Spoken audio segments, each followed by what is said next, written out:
Well, the Trump speech at the UN sure got a lot of people up in arms. It's kind of funny because now there's more arguments about the Constitution and Trump. Suddenly, the people who have ignored our Constitution for decades seem to care about it. But they always have when it benefits them. But there's also a lot of libertarian leaning people that are complaining about Trump and our Constitution. But I don't hear any other solutions from them. You can't really complain about the problems and the solutions that are taking place unless you offer something as an alternative. Where's the alternative? America is in trouble. We're on the brink of our final destruction because enemies had figured out how to use our freedoms and liberties against us. They became experts on our Constitution. Barack Obama, Hillary Clinton, both of them, highly trained on our Constitution. And the reason they wanted to know was because you've got to know the details before you know where the loopholes are. This is what the left has been doing. But we were on the brink of final destruction. We were one election away. The Republican Party did not save us. They're acting like they did now. The only thing that saved us, temporarily, for right now, was the election of Donald J. Trump. That was it. Kamala would have been in, it would have been final, or it would have been civil war. But the good guys don't start wars, so we'd have been in real trouble. But two choices were left to us. Permit the destruction by people who have broken the rules, lied to gain a foothold, and manipulated the process to empower enemies, or recognize the reality of the threat and use every available means to eliminate it while we can. People complain that Trump is violating the Constitution. The Supreme Court says he isn't.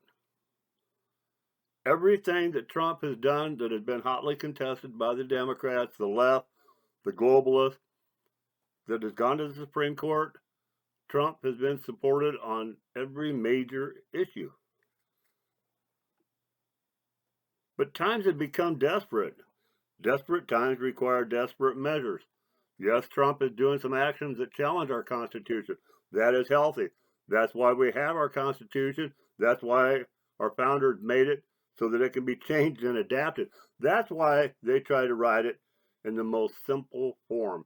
Our entire Constitution is a tiny, tiny pamphlet because they didn't want to load it up with a lot of legal jargon because that's where the constitutional lawyers come in later and find or create all the loopholes. People complain that Trump is using loopholes. He's using our Constitution. The only people damaged by the measures presented from Trump are those who are intent upon or contributing to our destruction. This is not business as usual, and our Constitution is not a suicide pact. Aggressive measures to contain and remove enemies and the tools of enemies is more pragmatic, more statesmanship than continued surrender. Total capitulation or eventual destruction by civil war were the only options. They were the only pathways left by the process that decades of failed uniparty leadership had left us with. We did not need these problems. If either of our parties would have stood on our Constitution from the very beginning, we wouldn't have had this problem. We wouldn't have gotten this mess. We would have defended our borders. Democrats, especially under Obama, here's a perfect example. He declared a bunch of these Somalis refugees, dumped them in Minnesota. We all know what he was doing. It was an influx of Islamic people who don't care to be Americans. Bringing them in as refugee status, he fast-tracked them. Okay, was that legal? Was that constitutional? That was a calculated invasion because they found a loophole in the Constitution. And now people are upset because Trump is using the Constitution to take our country back. Look at all the criminals, the savage criminals that have been chased out of our country or arrested. You know, it was an approved invasion. The president, Congress, they had the powers to conduct activities at the border. The Constitution allowed that. So they used the loopholes in the Constitution because They violate their oath of office. Of course, the Constitution says they got to take an oath, but it doesn't provide for when they break the oath. We're supposed to do that. We haven't done it. Neither party has done it. But we got ourselves into an awful mess because of the failed uniparty. Nobody anywhere has defined a strategy for success for fixing all of these problems without the steps that we see succeeding now. People are complaining Trump is trashing our Constitution. It's a slippery slope. By God, the next guys will do it. The next guys already did. The last guys already did. Where was everybody then? Sitting and complaining, sitting and whining. That's okay. You can sit and whine till the cows come home, but somebody else is going to own the cows when they get here. Even now, there are only complaints about the process, while no viable options are offered. What else are we supposed to do to save this country? Don't tell me Trump is violating our Constitution. He is saving it. Our enemies had learned how to defeat us from within, and they were doing it. Thank God we finally have leadership that is up to the challenges and succeeding. Don't tell me that Trump is violating our Constitution. There is no decent, good American, hardworking citizen, either a naturalized citizen, somebody that was born here, someone that came in and went through the steps. There's no good citizens being troubled by this. Everyone that is illegal, they're offered the chance to come back. It is magnanimous. They can go out, they can come back, apply legally.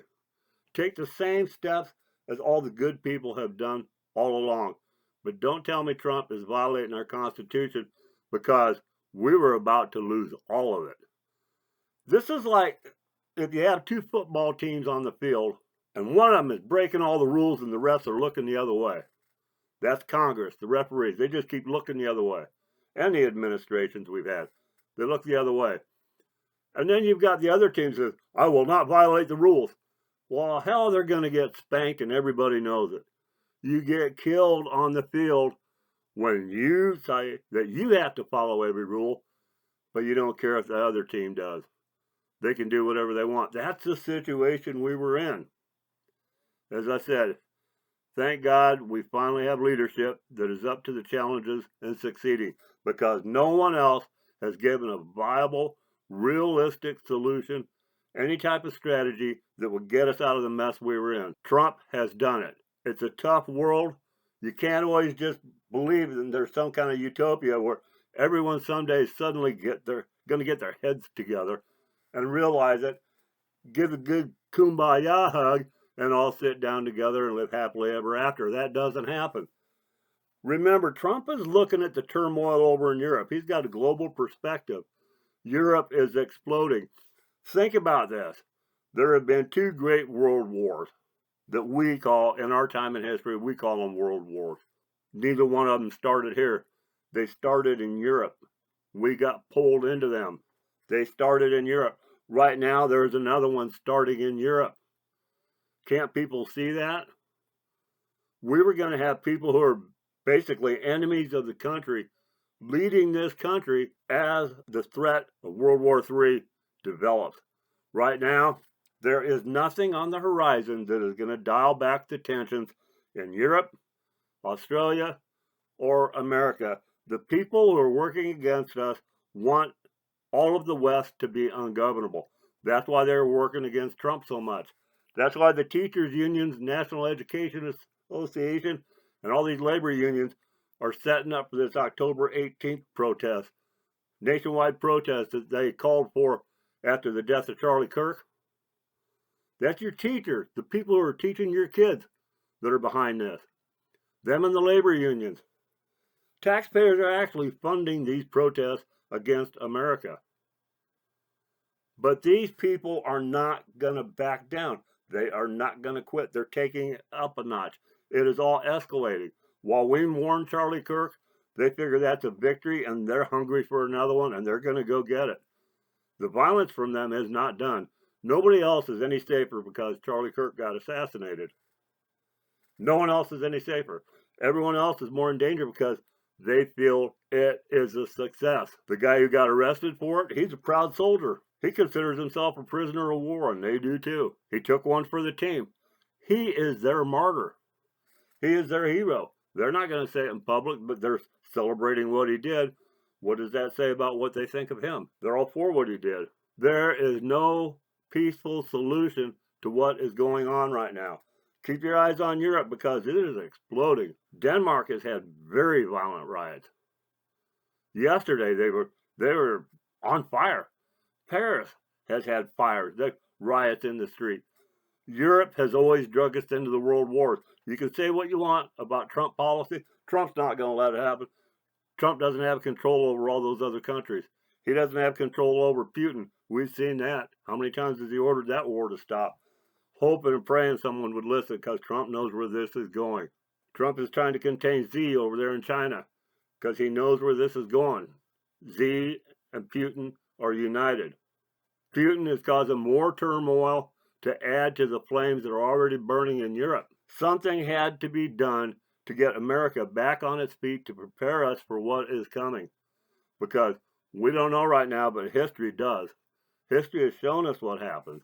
We have to have America in the best possible shape as the rest of the Western world collapses, because it is collapsing.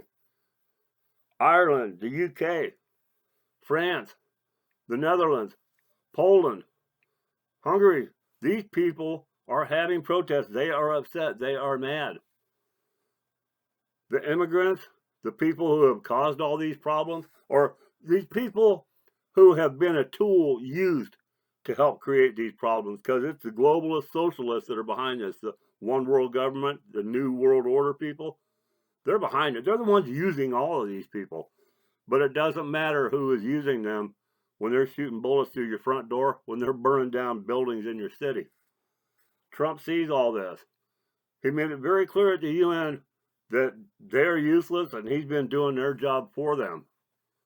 He put the world on notice that the U.S. is not kissing their butts, that we are a strong country, we are back. People think that he's violated the Constitution to do it. I don't agree. I don't agree, and desperate times do call for desperate measures. People complain Lincoln violated the Constitution. He even considered totally suspending habeas corpus during the Civil War. At one point, he pondered locking up the Chief Justice of the Supreme Court because he was causing so much trouble to the war effort. People are still mixed about whether or not the Civil War was right. It doesn't matter once the bullets start flying. There are two opposing sides. Maybe neither one is totally right. But a war doesn't take that into account. Someone must win, someone must lose, and that is where we are. People were mad about Lincoln saving the Union. Well, that Union went on to become the most generous, charitable nation in the world, spreading more peace, more hope, more inspiration than any nation in the history of the planet. We didn't win those world wars by ourselves, but we were the deciding factor. Evil was defeated in both of those wars because of the nation that Lincoln saved. Trump is saving it again. And there is another war coming. That's one thing mankind has always done. There's another war coming. Trump has saved the nation to prepare us for it. God bless him for doing it. We got to get this right, my friends. Maybe if we do, God will continue to bless this great country of ours.